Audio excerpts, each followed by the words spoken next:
It began as quiet talk behind closed doors, a soft whisper that something had gone terribly wrong inside Clarence's house. People who normally speak calmly and politely were suddenly using words like disaster and terrible. They weren't talking about a small mistake or something in the news. They were talking about Prince Harry, a man who once represented the future of the royal family, but now seemed to be slowly tearing it apart.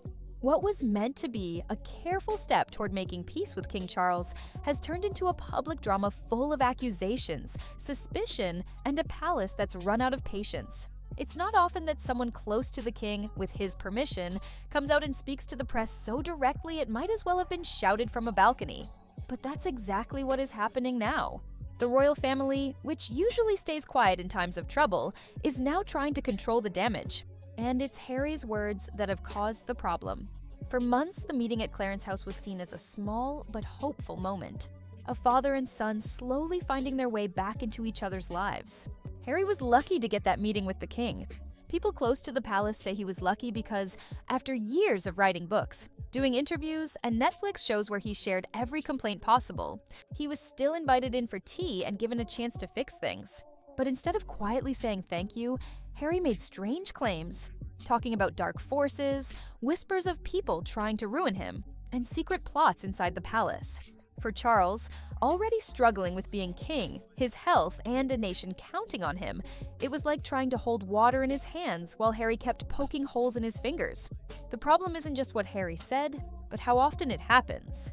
He argues with everyone, his friends, his royal duties, even his country. He starts arguments with words like most people send text messages. One by one, he burns bridges until he's left alone, standing on an island made from the damage he caused. People point to his failed charity, Centiball. It started as a hopeful idea, but now it's seen as a public relations disaster. He fought publicly with its leader, Sandra Chandela, a woman many respect for her honesty. The argument left the charity in pieces. This isn't just a man who loses his temper. This seems like someone trying to break down the very things that once gave him meaning. Still, the palace has responded in a calm but sharp way, almost like a line from a Shakespeare play. These days, every celebrity argument gets called shocking or dramatic. But the palace just called Harry's latest comments not helpful. But anyone who understands how royals speak knows the real meaning behind those words. It's the same way Queen Elizabeth once replied to the Oprah interview by saying, "Recollections may vary." Those 3 words ended the debate sharply and clearly. When the king's people say something is not helpful, they actually mean it's harmful, risky, and not okay. They are telling the world that trust is broken, and maybe it can't be fixed. But Harry doesn't seem to see it that way. Reports say he believes he's doing something good.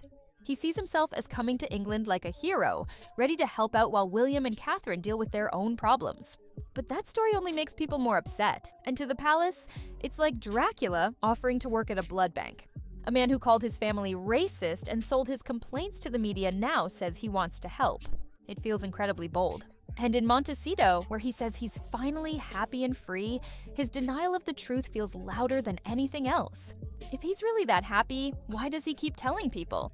King Charles's anger isn't just a moment of frustration. It's been building for years, and now it's finally breaking through. People close to him say he's confused and hurt that his own son could turn a moment of healing into another media fight.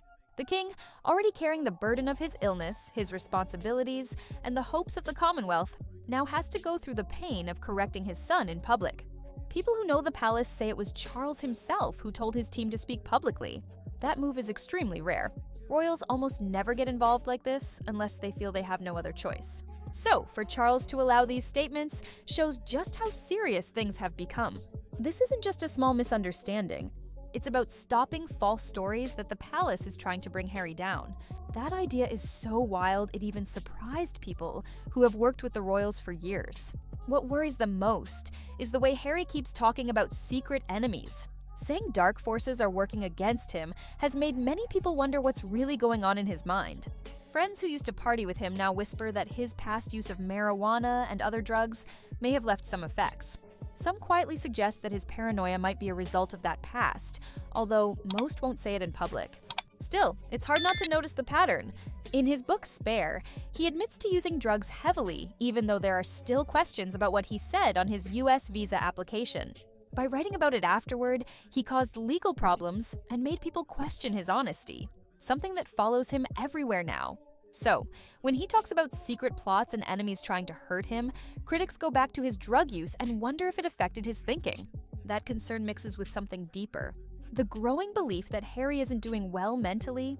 Former friends shake their heads, saying he's now a man trapped by his own anger.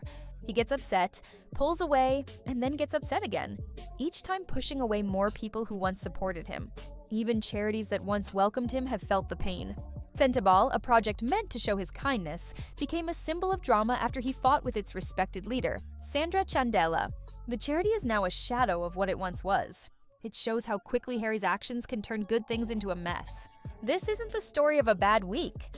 It's the story of a man who turns every chance into a fight. Across the ocean, things look odd.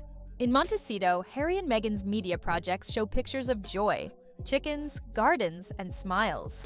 But behind the happy images is a constant need to say how great everything is. And nothing shows insecurity more than saying again and again how happy you are. It's like someone who posts gym photos every day but never checks their weight. The more Harry pushes the idea that everything's fine, the less people believe it. When he says he only came back to the UK to support his charities and be with family, it doesn't sound real. His denials come out quickly, but they sound more like excuses than truth. That's why the palace calling his behavior not helpful matters so much.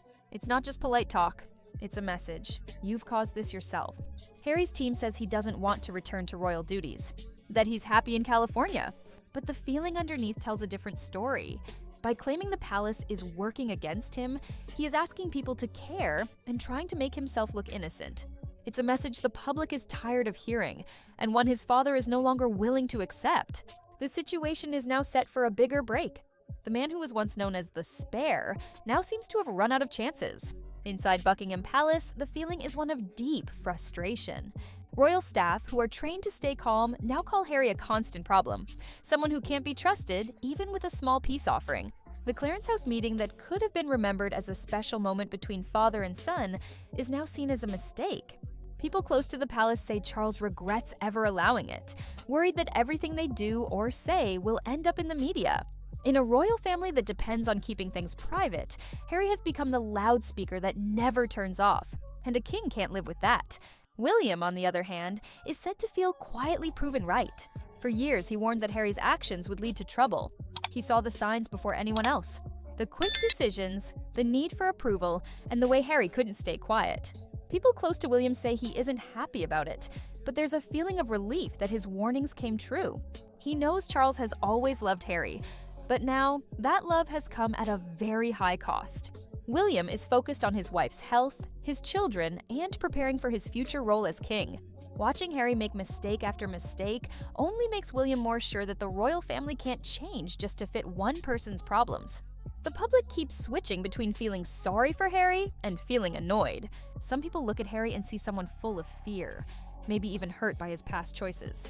They remember the young boy walking behind his mother's coffin, the soldier in Afghanistan, the prince who made people smile. They say that version of Harry is gone. In his place is a man who picks fights with shadows and blames everyone else for the results. Others are not as kind. They see him as someone who complains while living in luxury. To them, he's the unhappiest rich man in the world, yelling from his mansion in California while regular people struggle. His talk of being targeted sounds silly when you think about all the good things he still has.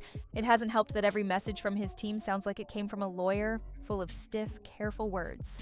When a newspaper reported on his meeting with Charles, Harry's office hit back, calling it all lies. But in the same breath, they confirmed details like the gifts they exchanged, which only made the newspaper look more believable. For people who know how the palace works, it was a big mistake. You can't win a public fight against a group that chooses its words so carefully.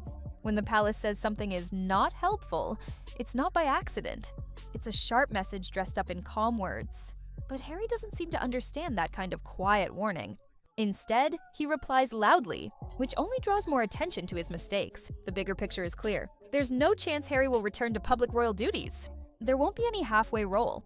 That decision was made by the late Queen, and after this latest fight, Charles isn't going to change it. Any future invitations will be short, controlled, and cautious, if they happen at all. The palace can't take another risk. Trust is gone. And in the royal world, once it's gone, it almost never comes back. The sad part is that Harry once had a real chance. He could have started rebuilding with his father. He could have shown he could be trusted. But instead, he let his doubts and anger lead the way. Now the story is locked in. A king too busy and too tired to deal with a rebellious son. A brother who has given up. And a prince whose own words have brought him down. The royal family moves forward, but Harry is outside the gates, still convinced he's saving the day,